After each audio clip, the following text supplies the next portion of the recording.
जो भी थोड़ा बहुत समय हमारे पास है, अगर आप लोग ध्यान से सुनेंगे तो उससे हम जरूर कुछ लाभ उठा सकेंगे। साथियों,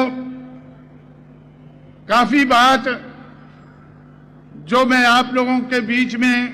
कहता रहता हूं या इस मौके पर कहना चाहता था, वो मायावती ने आपके सामने विस्तार से बात रखी है।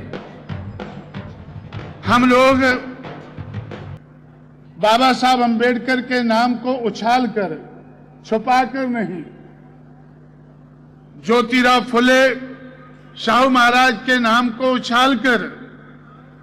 और बार बार कहकर कि हम इन लोगों की विचारधारा से प्रभावित होकर जाति के आधार पर तोड़े हुए लोगों को जोड़ने का काम करेंगे। और जब ये लोग जो 6000 जातियों में तोड़े गए हैं, जब ये जुड़ जाएंगे तो ये हमारे देश के हुक्मरान बन सकेंगे। हम कोई, जैसे मैं महाराष्ट्र में था, बाबा साहब अंबेडकर को छोड़कर बाबा साहब अंबेडकर के लेफ्टिनेंट जब गांधी के चरणों में जा रहे थे और मैं उनसे अपील कर रहा था कि भाई, महात्मा ज्योतिराव फुले, छत्रपति शाहू महाराज और बाबा साहब अंबेडकर ने इस देश के दबे कुचले इंसान को अपने पैरों पर खड़ा करने के लिए जो 108 साल लंबा संघर्ष किया है, उसको आप छोड़कर ना जाएं, उस संघर्ष को छोड़कर ना जाएं। 108 साल में बात आगे बढ़ी है, लेकिन मंजिल तक नहीं पहुंची है। ये मैं अपनी तरफ से नहीं कहता हूं। बाबा साहब अंबेडकर ने ये दुनिया छोड़ने से पहले अपने लेफ्टिनेंट से,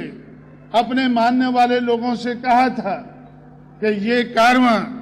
जहां आज नजर आ रहा है, बहुत मुश्किल और मुसीबत के साथ, बहुत बेइज्जती सहने के बाद मैं इसको इधर तक लाया हूं। मेरे अनुयायी, मुझे मानने वाले लोग, मेरे लेफ्टिनेंट अगर इस कारवां को मंजिल की तरफ नहीं ले जा सकते हैं, मंजिल तक नहीं पहुंचा सकते हैं, तो इसको इधर ही छोड़ दें, पीछे ना हटने दें। ये कोई मैं नई बात आपके सामने नहीं कहता हूं। महाराष्ट्र में ही ये बात सुनकर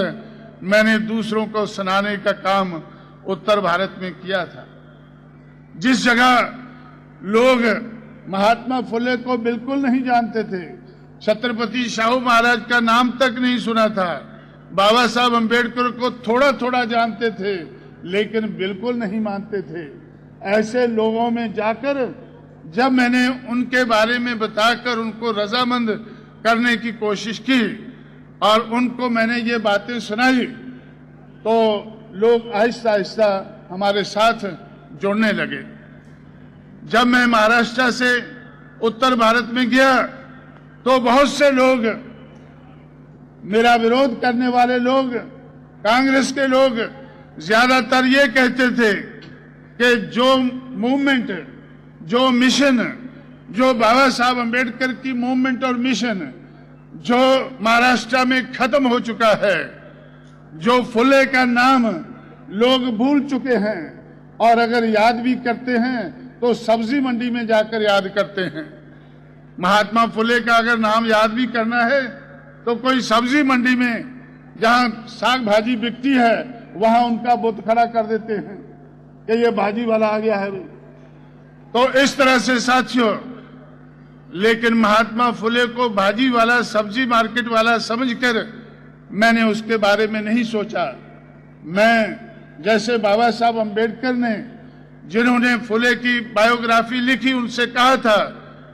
कि उनके नाम की जो बायोग्राफी है उसका टाइटल होना चाहिए Mahatma Jyotirao Phule, father of India's social revolution. Mahatma Jyotirao Phule सब्जी वाला भाजी वाला नहीं, पगड़ी वाला नहीं, बल्कि father of India's social revolution, इस देश में सामाजिक परिवर्तन का पितामह के नाम से बाबा साहब ने उनको याद किया। तो मैंने भी समझा कि इस हिसाब से मुझे लोगों को ये बात बतानी चाहिए। और छत्रपति शाहू महाराज के बारे में महाराष्ट्र में ही मैं सुनकर आया